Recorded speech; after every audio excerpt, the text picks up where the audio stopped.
मांसाहार अब लाल होगा, या तो दहकती आग से,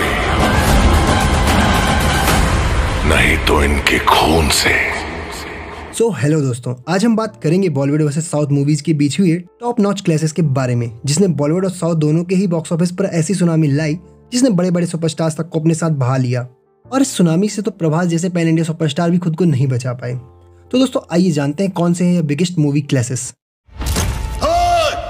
ये कहानी मैंने शुरू की थी तो खत्म भी मैं ही करूंगा। नंबर 10, वार वर्सेस सायरा नरसिम्हा रेड्डी। दोस्तों सबसे पहले हम बात करेंगे सायरा नरसिम्हा रेड्डी और वार के बीच हुए मूवी क्लैश के बारे में, जहां सायरा नरसिम्हा रेड्डी एक हिस्टोरिक एक्शन ड्रामा फिल्म थी जिसमें चिरंजीवी जैसे मेगा स्टार थे, जिनके साथ हमें इस फिल्म में तमिल इंडस्ट्री से विजय सेतुपति, कन्नड़ इंडस्ट्री से किच्चा सुदीप, बॉलीवुड से अमिताभ बच्चन और रवि किशन भी थे, जिससे एक प्रॉपर पैन इंडिया फिल्म थी। वहीं दूसरी तरफ वार मूवी में ऋतिक और टाइगर के फेस ऑफ की वजह से इस फिल्म की हाइप नेक्स्ट लेवल पर थी। और इसके साथ हमें वार मूवी में जो एक्शन देखने को मिल रहा था वह इस फिल्म के लिए एक अलग ही हाइप क्रिएट कर रहा था। और इस फिल्म को भी सायरा नरसिम्हा रेड्डी की तरह मल्टीपल लैंग्वेजेस में रिलीज किया गया था, जहां यह दोनों मूवीज अपने भयंकर हाइप के साथ 2 अक्टूबर 2019 को पैन इंडिया रिलीज होती हैं और मूवी फैंस के बीच पॉजिटिव रिस्पांस भी पाती हैं। लेकिन पॉजिटिव रिस्पांस के बाद भी सायरा नरसिम्हा रेड्डी जो 200 करोड़ के बजट में बनी थी, बॉक्स ऑफिस पर 240 करोड़ रुपए ही कमा पाती है। तो वहीं वार जो 180 करोड़ के बजट में बनी होती है, बॉक्स ऑफिस पर 450 करोड़ का बिजनेस करती है और साउथ की पैन इंडिया फिल्म को लगभग डबल मार्जिन से बीट कर देती है।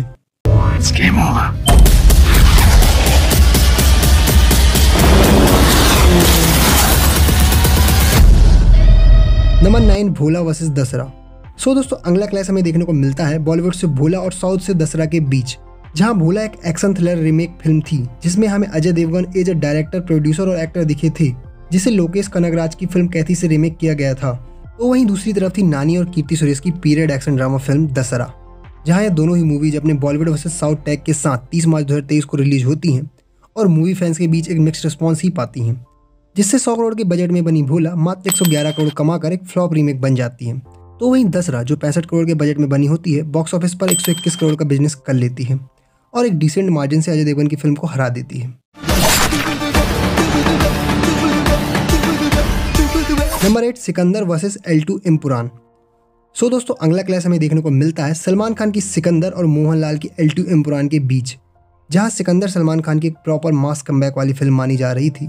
तो वहीं L2 Empuraan classic Malayalam film Lucifer का सीक्वल थी, जिससे इन दोनों मूवीज की अच्छी खासी हाइप बनी हुई थी। पर जब ये दोनों मूवीज ईद के वीकेंड पर 28 मार्च 2025 को देखने को मिलती हैं, तब ये दोनों ही मूवीज ऑडियंस के एक्सपेक्टेशन पर खरी नहीं उतर पाती और मूवी फैन से एक मिक्स्ड रिस्पॉन्स ही पाती हैं, जिससे 200 करोड़ के बजट में बनी सिकंदर मात्र 180 करोड़ में ही सिमट जाती है। तो वहीं 180 करोड़ के बजट में बनी L2 इम्पुरान 265 करोड़ से ज्यादा का बॉक्स ऑफिस बिजनेस कर सिकंदर को हरा देती है। लूसीफर।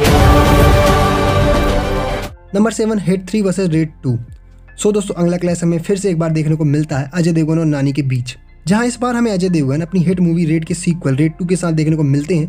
तो वहीं नानी भी हिट फ्रेंचाइजी हिट के third part hit the third case के साथ देखने को मिलते हैं और दोनों ही मूवीज अपनी सीक्वल वैल्यूज के कारण एक अच्छी खासी हाइप क्रिएट कर लेती हैं। और जब 1 मई 2025 को दोनों ही मूवीज रिलीज होती हैं, तब ये ऑडियंस की एक्सपेक्टेशन पर खरी उतरती हैं और मूवी फैन से पॉजिटिव रिस्पांस भी पाती हैं। लेकिन पॉजिटिव रिस्पांस के बाद भी हिट 3 जो 65 करोड़ के बजट में बनी हुई होती है, बॉक्स ऑफिस पर मात्र 120 करोड़ ही कमा पाती है। तो वहीं रेड 2 जो 120 करोड़ के बजट में बनी होती है, बॉक्स ऑफिस पर 240 करोड़ से ज्यादा का बिजनेस कर लेती है, जिससे अजय देवगन की यह फिल्म नानी की फिल्म को हराकर अजय और नानी के बीच मूवी क्लैशेस को एक-एक से ड्रॉ कर लेती है। चक्रव्यूह में फंसोगे तो गुस्सा तो आएगा ही। ये पांडव कब से चक्रव्यूह रचने लगे? नंबर 6, सम्राट पृथ्वीराज वर्सेस विक्रम। तो नेक्स्ट क्लैश हमें देखने को मिलता है अक्षय कुमार की सम्राट पृथ्वीराज वर्सेस लोकेश कनगराज और कमल हसन की विक्रम के बीच, जहां सम्राट पृथ्वीराज अपने एपिक हिस्टोरिकल टॉपिक की वजह से फुल हाइप क्रिएट की हुई थी, जिसमें मूवी फैंस को अक्षय कुमार की कास्टिंग भी परफेक्ट लग रही थी। तो वहीं दूसरी तरफ यह लोकेश कनगराज और कमल हसन की फर्स्ट फिल्म थी, ऊपर से LCU का पार्ट, जिससे इस फिल्म की हाइप भी आसमान पर थी। पर जब ये दोनों ही मूवीज 3 जून 2022 को पैन इंडिया रिलीज होती हैं, तब जहां विक्रम को पैन इंडिया से पॉजिटिव रिस्पांस मिल रहा होता है, तो वहीं अक्षय कुमार को ऑल ओवर इंडिया से गालियां पड़ रही होती हैं। उन्हें इस ग्रेट हिस्टोरिकल फिल्म को 40 दिन में बनाने के लिए क्रिटिसाइज किया जाता है, जिससे ऑलमोस्ट 300 करोड़ के मेगा बजट में बनी यह फिल्म मात्र 90 करोड़ का कलेक्शन करके बॉक्स ऑफिस पर दम तोड़ देती है। तो वहीं 120 करोड़ के एवरेज बजट में बनी विक्रम 500 करोड़ का बॉक्स ऑफिस बिजनेस कर बॉलीवुड वर्सेस साउथ की डिबेट को कुछ टाइम के लिए एंड ही कर देती है। There lived a ghost. Number 5, Dunki versus Salaar. So दोस्तों अगला क्लैश हमें देखने को मिलता है बॉलीवुड और साउथ दोनों ही इंडस्ट्री के सबसे बड़े स्टार्स के बीच, जहां डंकी में हमें बॉलीवुड के किंग शाहरुख खान बॉलीवुड के master class director Rajkumar Hirani के साथ पहली बार दिखते हैं, तो वहीं दूसरी तरफ हमें देखने को मिलते हैं साउथ इंडस्ट्री के सबसे बड़े स्टार द डायनासोर प्रभास, जो इस बार प्रशांत नील के साथ सलार मूवी के लिए साथ आ रहे थे। बड़े बड़े एक्टर्स और डायरेक्टर्स की वजह से इन दोनों ही मूवीज की हाइप आसमान से भी परे दूसरे ग्रहों पर थी। और जब 21 दिसंबर 2023 को डंकी और 22 दिसंबर 2023 को सलार पैन इंडिया रिलीज होती है, तो ये दोनों ही मूवीज फैंस को काफी ज्यादा पसंद आती हैं, जिससे 120 करोड़ के बजट में बनी डंकी बॉक्स ऑफिस पर 470 करोड़ का कलेक्शन कर लेती है, तो वहीं 270 करोड़ के बजट में बनी सलार बॉक्स ऑफिस पर 700 करोड़ का बिजनेस कर डंकी को डिसेंट मार्जिन से हरा देती है। Wait. I need a drink. दारू है क्या? Number 4 Radheshyam versus the Kashmir files. इस बार का यह क्लैश हमें फिर दिखता है बॉलीवुड वर्सेस प्रभास के बीच, जहां इस बार प्रभास हमें एक्शन की बजाय रोमांस करते हुए नजर आने वाले थे, और मूवी फैंस के लिए यह तो किसी सरप्राइज से कम नहीं था, जिससे मूवी को अच्छी खासी हाइप भी मिल रही थी। और मूवी मेकर्स को दूर दूर तक पैन इंडिया में क्लैश करने के लिए कोई मूवी दिख ही नहीं रही थी, जिससे मूवी मेकर्स भी इस मूवी को पैन इंडिया लेवल पर 11 मार्च 2022 को बेधड़क रिलीज करते हैं। और यहीं आता है एक नया ट्विस्ट, जहां उसी दिन हमें बॉलीवुड से देखने को मिलती है द कश्मीर फाइल्स, और यह मूवी कुछ टाइम में फैंस के बीच ऐसी हाइप बना लेती है जो इसे मात्र 15 करोड़ के बजट में ऑलमोस्ट 350 करोड़ का ह्यूज बॉक्स ऑफिस कलेक्शन करवा देती है, जिससे 350 करोड़ के बजट में बनी प्रभास की राधेश्याम द कश्मीर फाइल्स के तूफान में दबकर मात्र 200 करोड़ का ही बिजनेस कर पाती है, और प्रभास की सक्सेसफुल करियर पर एक गहरा दाग छोड़ देती है। Number 3 zero versus KGF। तो दोस्तों अगला क्लैश हमें देखने को मिलता है बॉलीवुड की जीरो और कन्नड़ इंडस्ट्री की KGF के बीच, जहां SRK की एक्सपेरिमेंटल मूवी फैंस के बीच काफी ज्यादा हाइप क्रिएट की हुई थी, तो वहीं दूसरी ओर कन्नड़ इंडस्ट्री की इस फिल्म को लेकर फैंस उतने एक्साइटेड नहीं थे।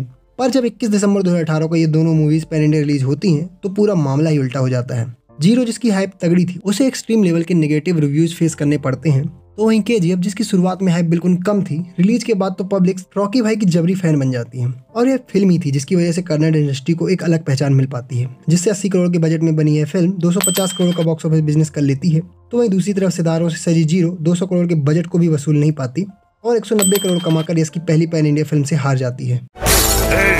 क्या चाहिए रे तेरे को? Number 2 PS1 versus Vikram Vedha versus Kantara. तो दोस्तों इंडियन सिनेमा का दूसरा सबसे बड़ा क्लैश हमें देखने को मिलता है 30 सितंबर 2022 को, जहां एक तरफ होती है तमिल इंडस्ट्री की multi starrer movie Ponniyin Selvan first, तो वहीं दूसरी तरफ होती है बॉलीवुड के दो बड़े स्टार से सजी विक्रम वेधा।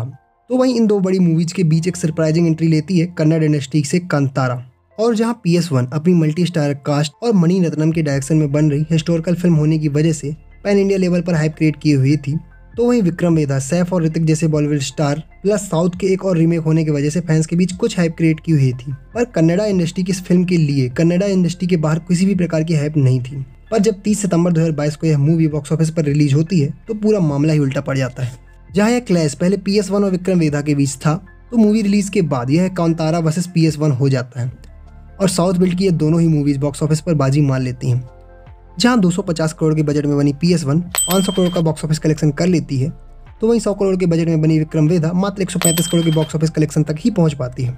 तो वहीं मात्र 14 करोड़ के बजट में बनी कांतारा वर्ल्ड वाइड 450 करोड़ कमाकर बॉलीवुड और तमिल इंडस्ट्री दोनों को ही बड़े प्रॉफिट मार्जिन से बीट कर देती है और बिगेस्ट प्रॉफिट शेयर करने वाली मूवी भी बन जाती है।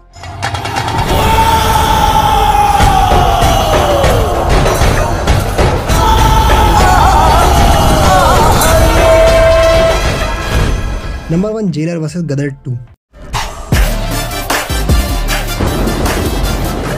तो दोस्तों इंडियन सिनेमा का सबसे बड़ा क्लैश हमें देखने को मिलता है दो लीजेंडरी एक्टर्स के बीच, जहां एक तरफ होते हैं पैन इंडिया के सुपरस्टार रजनीकांत, तो वहीं दूसरी तरफ होते हैं बॉलीवुड के सुपरस्टार सनी पाजी। जहां रजनीकांत, अनिरुद्ध और डायरेक्टर नेल्सन की मासी एक्शन फिल्म फैंस के बीच टॉप नॉच लेवल की हाइप क्रिएट की हुई थी, तो वहीं दूसरी तरफ सनी पाजी की गदर 2 भी अपनी सीक्वल वैल्यूज और इंडो पाक मटेरियल की वजह से फैंस के बीच एक्सट्रीम लेवल की हाइप बनाई हुई थी। और जब 11 अगस्त 2023 को ये दोनों ही मूवीज बॉक्स ऑफिस पर रिलीज होती हैं, तो दोनों ही मूवीज फैंस को इस बार बहुत पसंद आती हैं।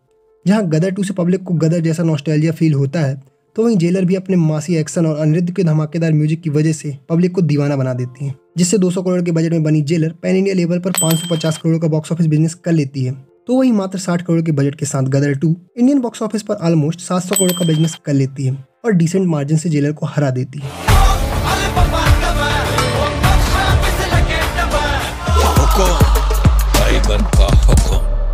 सो दोस्तों ये थे इंडियन सिनेमा के टॉप 10 ह्यूज बॉक्स ऑफिस क्लैसेस। आप इनमें से किस क्लैश के लिए सबसे ज्यादा एक्साइटेड थे और क्या आपने नोटिस किया कि इन टॉप 10 क्लैसेस में से विनर कौन था, बॉलीवुड या साउथ? लिखकर हमें कमेंट में जरूर बताएं। और अगर आपको वीडियो अच्छी लगी तो वीडियो को एक लाइक और चैनल को सब्सक्राइब जरूर करें। मिलते हैं एक नई वीडियो में, तब तक के लिए गुड बाय।